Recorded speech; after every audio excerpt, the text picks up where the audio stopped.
Now let's go ahead and play one more clip before I read you some of my article that will be published tomorrow. This is called Meet the Thinkers. What did I call it? Meet the man whose thinking has influenced Peter Thiel and the Technocrats. And that man's name is Curtis Yarvin, sometimes known by his pen name Mencius Moldbug, if you can believe it.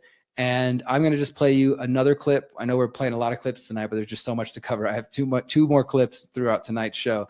Thank you to everybody who's listening and watching all across the YouTubes and the Instagram and the Facebooks and the Twitter and on Odyssey, of course, and everybody who will watch afterwards on Substack and BitChute, and those who listen on Spotify. I appreciate you as well. Please thumbs up, please like, please share, rate, whatever you got to do, wherever you're listening to help make sure people find my work. So we're going to listen to this clip from Curtis Yarvin. Curtis Yarvin is this nerdy, behind-the-scenes philosopher, wannabe tyrant, supporter of monarchy who has been infiltrating and influencing the libertarian movement and now the MAGA movement since at least 2015 and 2016.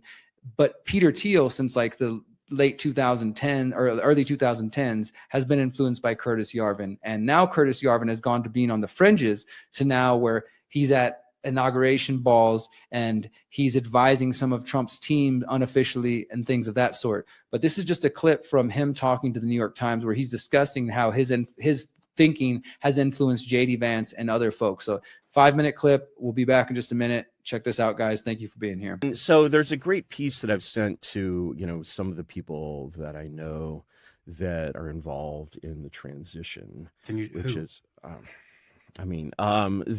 all sorts of people milling around. Name one. There. Name one. Wow. Name one. Well, I definitely know Mark Andreessen, and so I sent this piece to Mark Andreessen. I'm an outsider, man. I'm an intellectual, and the actual ways in which my ideas get into circulation is actually mostly through the staffers and the kind of younger people who basically kind of swim in this very online kind of soup. I'm on very safe ground, despite not knowing him well at all, that someone like JD Vance believes essentially in the common good. And the idea that government should serve the common good. And I think that people like JD and people in the sort of the broader intellectual scene around him, which is very varied intellectual scene, would all agree on that principle. Now, if that principle, I don't know what you mean by democracy in this context. What I do know is that if democracy is against the common good, it's bad. And if it's for the common good, it's good.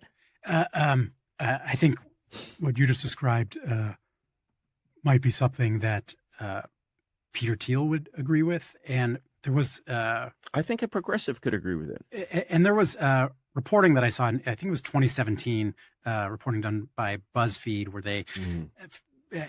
published some emails, I think, between you and the right-wing provocateur Milo Yiannopoulos, where you talked about watching the 2016 election with Peter Thiel and referred to him as fully enlightened.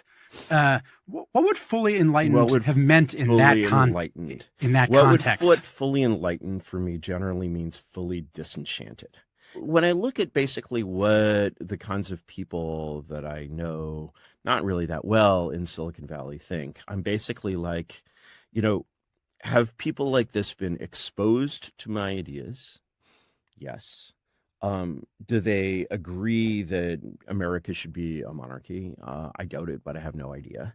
But what they agree on is not a belief, but a disbelief. So I think that when a person who lives their life within the kind of, sort of progressive bubble, liberal bubble, use whatever term you like, of, the current year, looks at the right or even the new right or whatever, you want to call it, I think what's hardest to see is that what's really shared is not a positive belief, but an absence of belief. Basically, we don't worship these same gods. We do not sort of see, the New York Times and Harvard as like divinely inspired in any sense, or we do not see their procedures as ones that sort of always lead to truth and wisdom.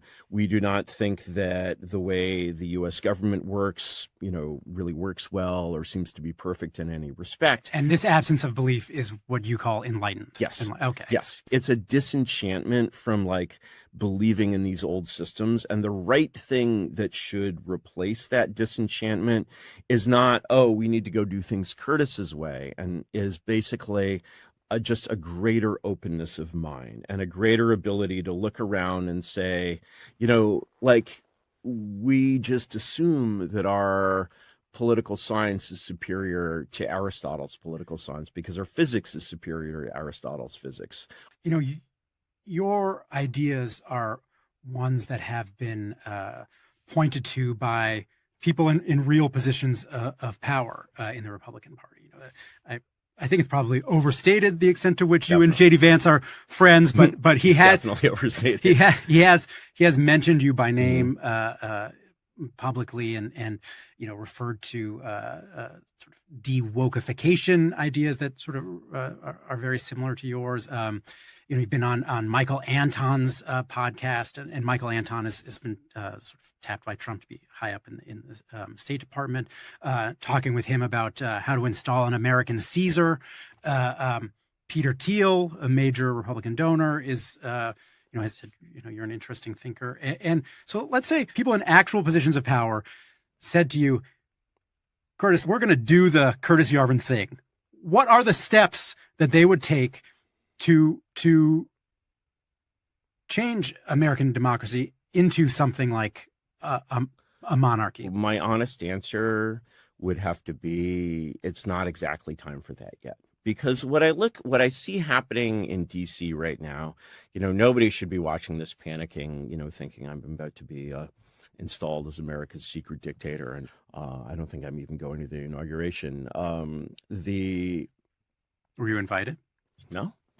All right. So that was Curtis Yarvin, who, again, is the influence behind Peter Thiel and others. And you may have never heard of him, but now he's being interviewed just as recently as a couple weeks ago by the New York Times, which shows that his thinking is definitely influencing, and they're finally listening. People aren't just ignoring him. So I'll give you a little bit of background. This is, again, coming from my latest article for The Last American Vagabond. For those who don't know, I write weekly, semi-weekly articles at thelastamericanvagabond.com with Ryan Christian. You can go to the navigation on the website and find my author page, and I'll link that in the show notes too. So a brief history of Curtis Yarvin's ideas. From 2007 to 2014, he talked about what he called the Dark Enlightenment on his blog, which was called Unqualified Reservations. It's now just kind of like an archive of all his writing and everything for all the different people who have started to become obsessed and see him as like a philosopher king. He has argued that American democracy has failed, which I don't disagree. And here's where we disagree. And it should be replaced by a monarchy with similarities to corporate governance structures. He's called for a national CEO, or what's called a dictator. And in 2017, as they mentioned in that article there, BuzzFeed published an email exchange between Curtis Yarvin and Milo Yiannopoulos, who you guys may remember. And in these emails, he says that he watched the 2016 results of the presidential election with Peter Thiel, and he told Milo, quote, he's fully enlightened. He just plays it very carefully. Now, of course, what does he mean by that? What is enlightened in his mind? He's asked that in that New York Times interview, but he's coy about it. And he likes to speak, in abstract and like he's so intelligent. I think it's just a way, not to say he's completely dumb, but I definitely think he overplays his intelligence like some people do. And he likes to be very verbose and act as if he's saying everything and avoid the question and things like that. Peter Thiel's Founders Fund has also invested in Yarvin's company, one called Talon Core in 2013. And as I write in this article, let me open this up. I first learned about Curtis Yarvin back in 2016. You guys remember this from my libertarian, voluntarist, anarchist friends, when in 2015, some idiots created Libertarians for Trump. And then we started to watch more and more people fall for what at that time was known as the alt-right, and sort of what has evolved into MAGA, or the new right, things like that. And I wrote this essay back then, this is December 2017, called Removing the Alt-Right Infection from the American Libertarian Movement. And this is published as well in my book, The Conscious Resistance Trilogy. But at that time, I was watching different people who I thought were principled go from being libertarians to becoming quote unquote alt-right, even outright white nationalists and racists. And I don't use that term lightly. I mean, people who literally were like becoming Nazis, declaring themselves Nazis. That was like their own, their own terminology. So Curtis Yarvin's thinking influenced a lot of that, as well as Hans Hermann Hoppe, who is somebody who calls himself a libertarian theorist. I think he's at best a conservative libertarian theorist. And Hans Hermann Hoppe, he actually wrote about how Curtis Yarvin has influenced many of the people in the libertarian movement who follow Hans Hermann Hoppe. And for those of you who are not libertarian or don't know any of these names, it might not be interesting to you, but it's important, I think, to follow the path and understand where these ideas come from, because ultimately we're in a battle of ideas, my friends. This is why I even bother to do podcasts and write books and write articles, because if these ideas do not go unchallenged, where people like Curtis Yarvin are saying we need a monarchy, we need a CEO to run the country, things like that, well, this movement's growing and people are listening. And now you have J.D. Vance, who's the vice president of the United States, who's specifically cited Curtis Yarvin as an influence of his. And Peter Thiel, I already showed you guys, there's like 12 different people connected to Peter Thiel in Trump's administration. And Peter Thiel was directly influenced by Curtis Yarvin. Hans Hermann Hoppe says, my work has also been linked with the closely related neo-reactionary movement inspired by Curtis Yarvin and his now defunct blog, Unqualified Reservations. I tried to warn people about this, about the infiltration of the alt-right, and how the fact that some of the paleo-libertarian movement, which was founded by Murray Rothbard, who was the founder of American libertarianism, and Hoppe's justifications for this type of thinking, the speaking against democracy, which he did good work, but some of that ties into Curtis Yarvin and ties into what we now call the alt-right, neo-reactionaries, or MAGA movement. Not everybody, of course, in the MAGA movement wants a monarchy or anything like that, but this is why many of them are being shown this. They're being shown this sort of strongman archetype through Trump, that the strongman is here to come take down the bad guys. And Curtis Yarvin, at one point, Steve Bannon mentioned him and said he was influenced or like his ideas. You guys might have noticed that recently Steve Bannon, who also appeared on the New York Times podcast, has been speaking out against techno-feudalism and transhumanism and Elon and stuff like that. He said, this thing is all tied together. They have a very well thought through philosophy and a very well thought through set of ideas, and they're trying to implement that. And to me, everybody's afraid. Everybody's scared of their power. And so Bannon says he's skeptical of Yarvin and the Technocrats, but of course he's no longer in Trump's inner circle or in the second administration, so it doesn't really matter much. Instead, J.D. Vance is vice president, and he does have a lot of influence. And in 2021, when J.D. Vance was a candidate for Senate in Ohio, he said on this conservative podcast, Jack Murphy Live, that Trump should seize the institutions of the left and replace all the bad people with their people. The full quote he said was, quote, I think what Trump should do, if I was giving him one piece of advice, fire every single mid-level bureaucrat, every civil servant in the administrative state, replace them with our people. And then when the courts stop you, you stand before the country and say, the Chief Justice has made his ruling. Now let him enforce it. And who did Vance credit for these guys? He said, quote, so there's this guy, Curtis Yarvin, who has written about some of these things. But think about that in general. Like the vice president of the U.S. now, just 4 years ago, was on an interview saying that Trump should come back, replace all the bad guys. How do they determine that? I guess if they have the wrong views, and then try to make the courts stop him and see what he does. And Curtis Yarvin says maybe it's not time for that yet. He said America's not ready for a monarchy, but these guys' ideas are clearly influencing the thinking. And Vance even said, quote, I saw and realized something about the American elite and about my role in the American elite. And that took me just a while to figure out. I was red-pilled. And so basically he's saying, like, he realized, like, hey, I have a role to play in this elite. I should be a part of that elite, and I should use my role to go against the bad guys.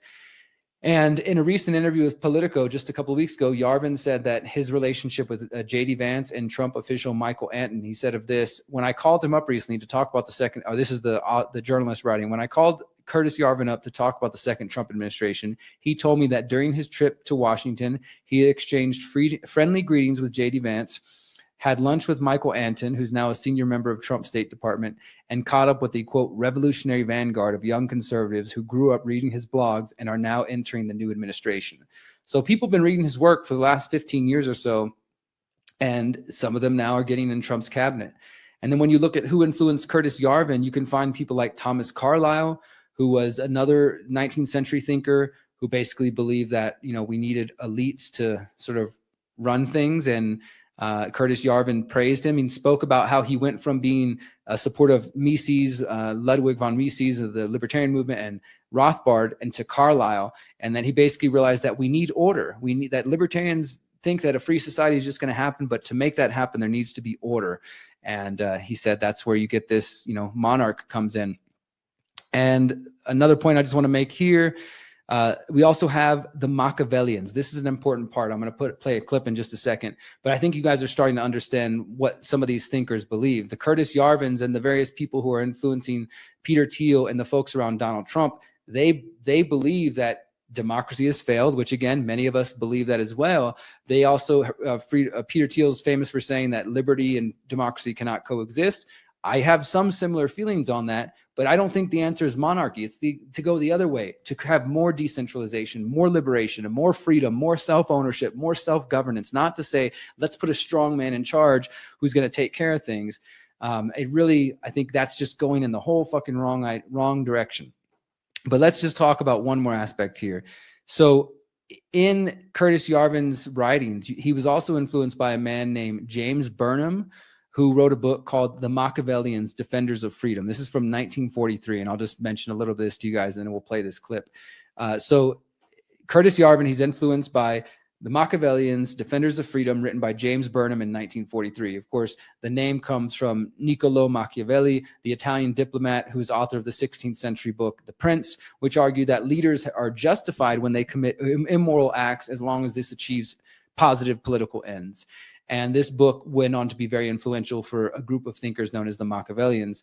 And James Burnham, he believed that the real political battle, like the way to view progress throughout history, is not about class systems like maybe Marx argued, but really that it's a battle of elites. And he essentially argued that there will always be different elites, and that's where real change happens.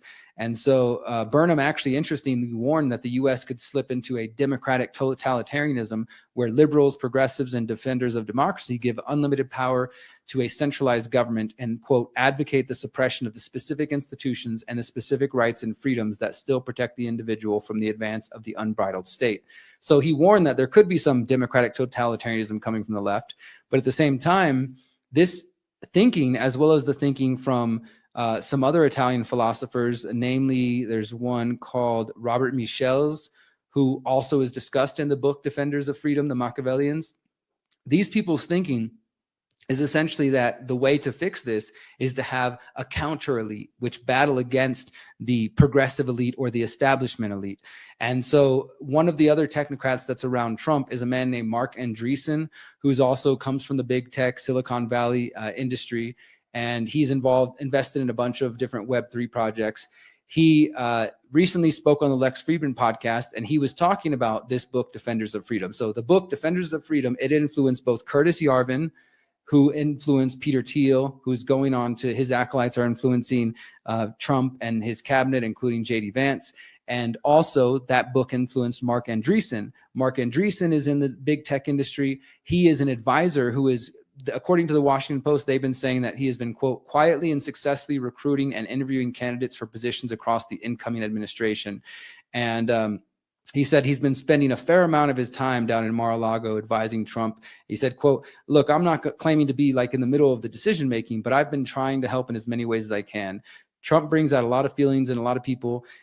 People have very strong views, and they have many political topics that we're deliberately not weighing in on. So he's just talking about how he's playing an unofficial role in helping Trump pick his cabinet members. So both of these men, Mark Andreessen in an unofficial position, and Curtis Yarvin, who's not in any position, just kind of behind the scenes philosopher influencing a lot of these people, were influenced by the book, The Machiavellians, the Defenders of Freedom. And now I'm going to play you guys a clip where Mark Andreessen is basically arguing about with Lex, not arguing, but he's making the claim. Here, I'll show you guys right here to Mark Andreessen, to Lex Fridman, that we're always going to have elites, and so people need to accept it. And in order to fight back against the so-called bad elites, We need the good elites. And this is how Elon Musk and all these folks are positioning themselves. This is what the technocrats are trying to sell you. We're the good billionaires. We're the good technocrats. Yes, we want AI and we want brain chips and we want merging with machines, just like the World Economic Forum and those other quote unquote bad elites. But we promise ours is going to be utopia. It's going to be good. So check out this clip of Mark Andreessen explaining this whole idea of counter elites to Lex Friedman. You said that we always end up being ruled by the elites of some kind. Can you explain this law, this idea? So this comes from a Italian political philosopher from about 100 years ago named Robert. I'm going to mangle let you pronounce the Italian, Michel's or Michael's. And then I learned about it through a famous book on politics, probably the best book on politics written in the 20th century, called The Machiavellians by this guy, James Burnham, who has had a big impact on me. But in the Machiavellians, he resurrects what he calls this sort of Italian realist school of political philosophy from the 10s and 20s. And these were people, to be clear, this was not like a Mussolini thing. These were people who were trying to understand the actual mechanics of how politics actually works. So to get to the actual sort of mechanical substance of like how the political machine operates. And this guy Michel's had this concept he ended up with called the iron law of oligarchy. And so what the iron law of oligarchy, and I mean, take a step back to say what he meant by oligarchy, because it has multiple meanings. So basically, in classic political theory, there's basically three forms of government at core. There's democracy, which is rule of the many. There's oligarchy, which is rule of the few. And there's monarchy, which is rule of the one. Just a mechanical observation, without even saying which one's good or bad, just a structural observation. And so the question that Michel's asked was, like, is there such a thing as democracy? Like, is there actually such a thing as democracy? Is there ever actually like direct government? And what he did was he mounted this sort of incredible historical exploration of whether democracies had ever existed in the world. And the answer basically is almost never. And we could talk about that. But the other thing he did was he sought out the most democratic private organization in the world that he could find at that point, which he concluded was some basically communist German auto workers union that was like wholly devoted to the workers of the world uniting, back when that was like the hot thing. And he went in there and he's like, okay, this is the organization out of all organizations on planet Earth that must be operating as a direct democracy. And he went in there and he's like, oh, nope, there's a leadership class. There's like 6 guys at the top and they control everything. And they lead the rest of the membership along, by the nose, which is, of course, the story of every union.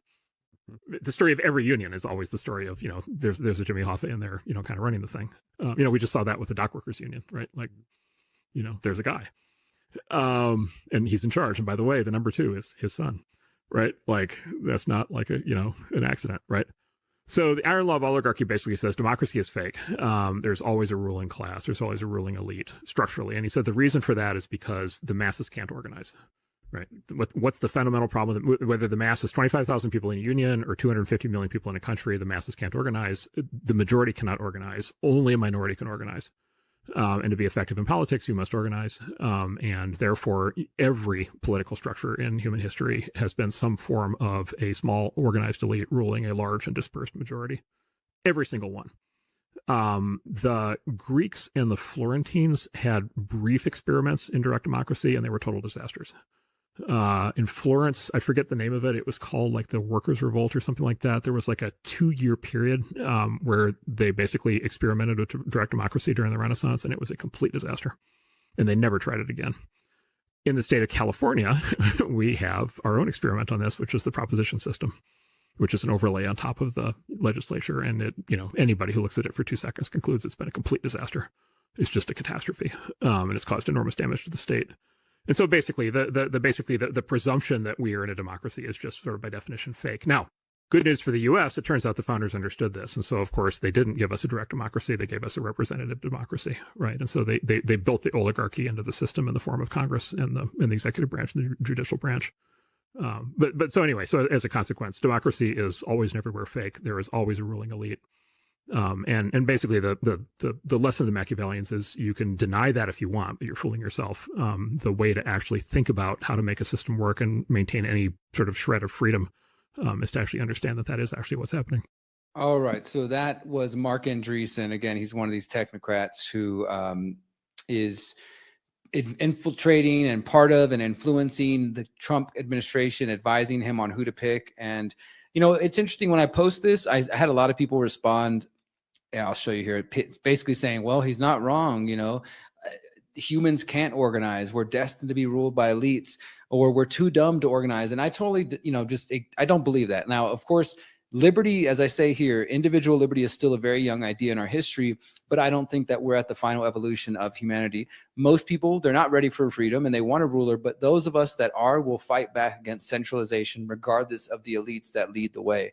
I'm not interested in changing the world up to have a different set of elites running things and like, okay, well, things are a little better than the other guys. And it's, because at the end of the day, that's a fucking psyop too, because this is the whole point of creating the Independent Media Alliance, is helping people see that both sides are pushing in the same direction. It might be about like them saying, okay, well, we're going to get digital IDs to fight immigration and fight against illegal immigration and fix voting, or we're going to get digital IDs to fight for vaccine passports. But at the end, you end up with digital IDs. And there's just many examples of that where people can't see that. And I get that the history of humanity doesn't look that great when it comes to, how we've been able to handle ourselves and organize ourselves. But also you have to consider that we're dealing with the biggest in history propaganda system, media manipulation, infiltration of activist groups, people who are just struggling to survive and trying to get through. And I get it. And that's why some people are just like, oh, please, Trump or somebody else just come along and save me, because I'm too tired, too broke, too weak, too exhausted, too, insecure, doubtful in myself, whatever, to believe that I could actually achieve real change in my life, that I could take responsibility for my life. So I have to outsource that and say, please, somebody come save me, come solve my problems. Otherwise, it's just hopeless, right? And that's why I think people think we're black-pilled, is because we're poking holes in their savior complex, whether, and not everybody who supports Trump, I want to be, genuine. Not everybody who supports Trump is some sycophant, but there are a lot of people who are just, they're just deep throating Donald Trump and Elon Musk, excuse me for the visual, but that's what they're doing. And so they can't handle any criticism. Now, other people are like, well, Derrick, this is better than Kamala. And they're still stuck in the left-right paradigm. Ultimately, these technocrats, whether they're left, right, whether they're populist tech or alt tech or big tech or Silicon Valley, whatever, they all have been working with the intelligence agencies. They're all connected to the military intelligence complex. Some of them are Bilderberg steering committee members like Peter Thiel and Alex Karp and Eric Schmidt, formerly of Google.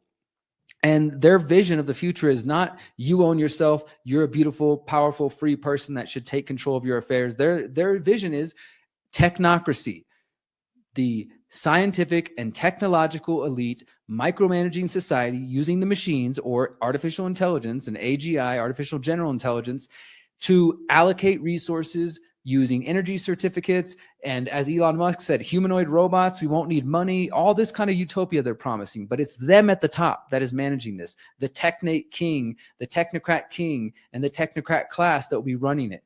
While we, I guess we're on UBI or digital drip money, or there's no money at all because everything is just freely given to us. I don't buy it, guys. Look at history. Look at how many times we've been sold these type of utopian stories that don't end up that way.